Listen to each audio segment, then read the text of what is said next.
Mga kababayan nating seniors, kung kayo ay 60C o 65 pataas at tumatanggap ng SSS o GSIS pensyon, mayroon akong napakahalagang balita na kailangang marinig ninyo ngayong Nobyembre 2025. Maraming pensioner ang hindi nakakaalam na may kumpirmadong 13,500 bonus na paparating para sa first batch. At kung hindi ninyo alam ang tamang proseso, baka hindi kayo makasama sa unang release. Alam ko po ang hirap na nga ng buhay ngayon. Tapos may pera pa tayong maaaring hindi matanggap dahil lang sa kakulangan ng impormasyon. Kaya ngayong umaga, habang kayo ay umiinom ng mainit na kape o taa, makinig kayo ng mabuti dahil ipapaalala ko sa inyo ang 6 na mahahalagang update na dapat ninyong malaman para sa Embre 2025 pension payout. Hindi ito basta-basta chismis o chismis na narinig lang sa kanto. Ito ay mga opisyal na impormasyon mula sa SSS at GSIS na kailangan ng bawat senior citizen para hindi maubusan ng pera o makaligtaan ang mga benepisyo na karapat-dapat sa inyo. Maraming nagsasabi na complicated daw ang proseso, pero ipapakita ko sa inyo na simple lang ito kung alam ninyo ang dapat gawin. Kaya mag-concentrate tayo ngayon at pagkatapos nito, alam ko na magiging mas handa kayo at mapapahusay ninyo ang inyong financial planning para sa mga darating na buwan. Una sa lahat, pag-usapan natin ang 13,500 bonus na nabanggit ko kanina. Maraming retirees ang nagtatanong, totoo ba ito o isang fake news lang? Mga kaibigan, kumpirmado na po ito para sa first batch ng qualified pensioners. Pero importante na maintindihan ninyo kung sino ang qualified at sino ang hindi. Hanggang bonus na ito ay hindi automatic para sa lahat. Kung kayo ay regular SSS pensioner na nakatanggap ng consistent monthly pension mula Enero 2025 hanggang Oktubre 2025 nang walang interruption and ang inyong average monthly pension ay nasa 5,000 hanggang 15,000. Mayroon kayong mataas na chance na makasama sa first batch. Pero kung may problema sa inyong records, halimbawa ay may buwan na hindi kayo nakatanggap dahil sa technical issues or verification problems, baka mapunta kayo sa second batch o worse.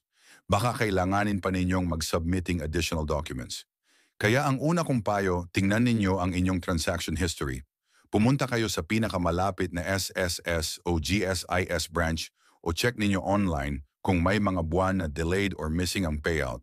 Kung meron, ayusin ninyo agad ngayong Nobyembre para sa Disyembre release. Hindi na kayo mahirapan. Pangalawa, pag-usapan natin ang Nobyembre 20 hanggang 25 regular pension payout schedule. Alam ninyo ba na may pagbabago sa schedule ngayong taon compared sa previous years?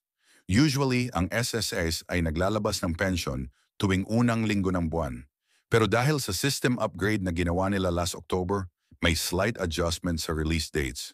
Para sa SSS pensioners, ang Nobyembre pension ay ilalabas mula Noyembre 26 hanggang 23, 2025. Ibig sabihin, kung dati ay nasanay kayong tumanggap ng pera tuwing ika-4 ng buwan, ngayong Nobyembre ay mas maaga ng kaunti. Pero tanda ang exact date ay depende sa inyong payment mode. Kung kayo ay tumatanggap through ATM or bank transfer, mas mabilis kayong makakakuha compared sa mga tumatanggap through check. Kaya ang aking payo kung hindi pa kayo naka-enroll sa ATM option, gawin ninyo na ngayon. Pumunta kayo sa SSS office, magdala ng valid ID at ATM card from partnered banks like Land Bank, Union Bank or PNB at mag-fill up ng enrollment form. Mas secure at mas mabilis ang proseso.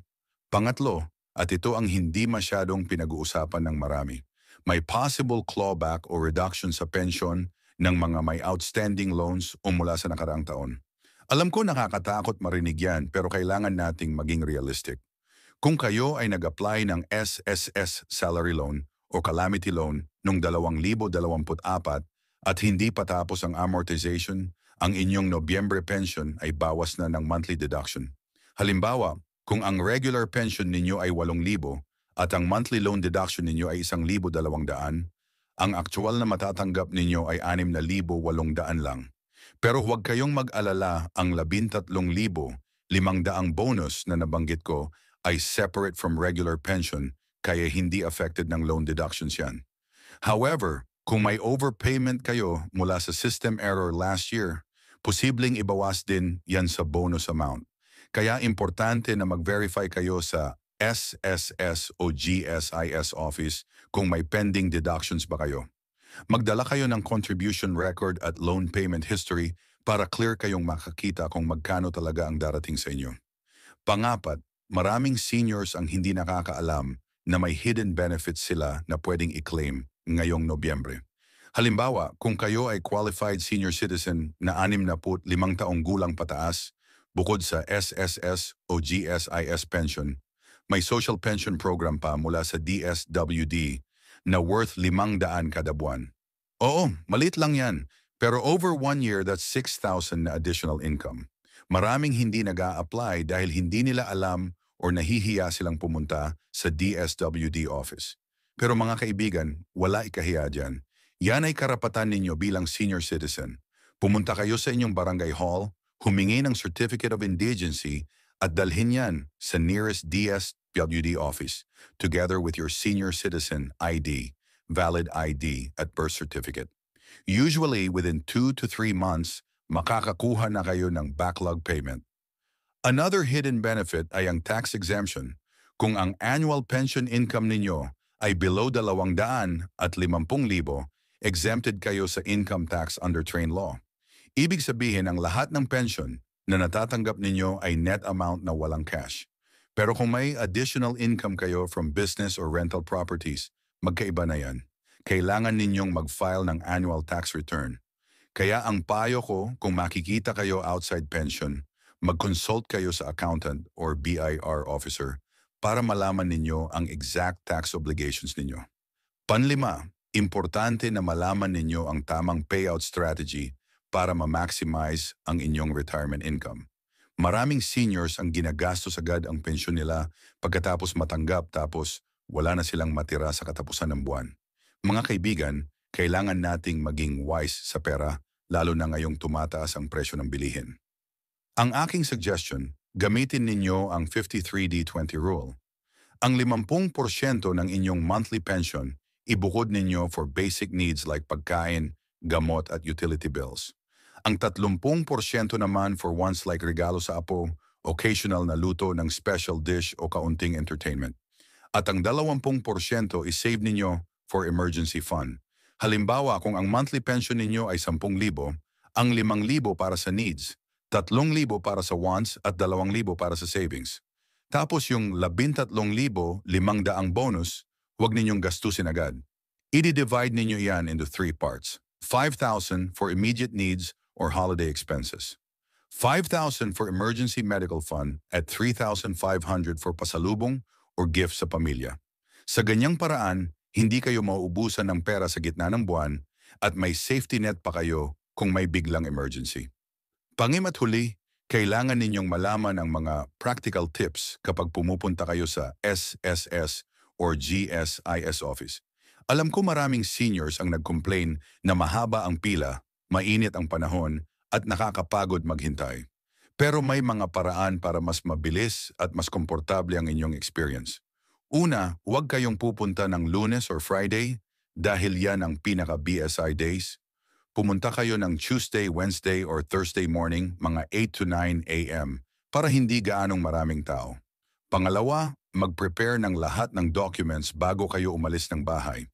Magdala ng photocopy ng valid IDs, SSS o GSIS ID, birth certificate, at anumang supporting documents na relevant sa transaction ninyo.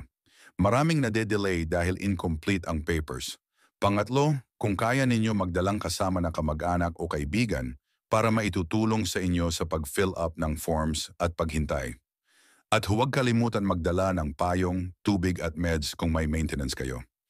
Lastly, kung hindi ninyo kaya ang personal visit, pwede kayong mag-authorize ng representative through special power of attorney, notized sa lawyer or public notary, at yan ay accepted ng SSS at GSIS. Kailangan lang nilang magdala ng original SPA at valid IDs ninyo both. Mga kaibigan, yan na ang 6 na mahahalagang update na kailangan ninyong malaman ngayong Nobyembre 2025. Ang 13,500 bonus plus ang regular pension ay malaking tulong sa ating lahat, lalo na sa panahon na ito ng inflation at pagtaas ng gastusin. Pero tandaan, ang pera ay darating lang sa mga handa at informed. Kaya gawin ninyo ang mga steps na binanggit ko. I-verify ninyo ang records ninyo at huwag kayong mahihiyang magtanong sa SSS o GSIS kung may kayo maintindihan. Yan ay trabaho nila na tulungan kayo. Andun sa mga nakikinig na may kapitbahay o kamag-anak na senior citizen, i-share ninyo sa kanila ang information na ito. Tulungan natin ang isa't isa para walang maiiwan. Maraming salamat sa inyong pakikinig at sana ay naging kapakipakinabang impormasyon na ito. Mag-ingat kayo palagi at sana ay magkaroon kayo ng masaganang Nobyembre at Disyembre. Hanggang sa muli, mga kababayan. Paalam at Diyos ay sumagot.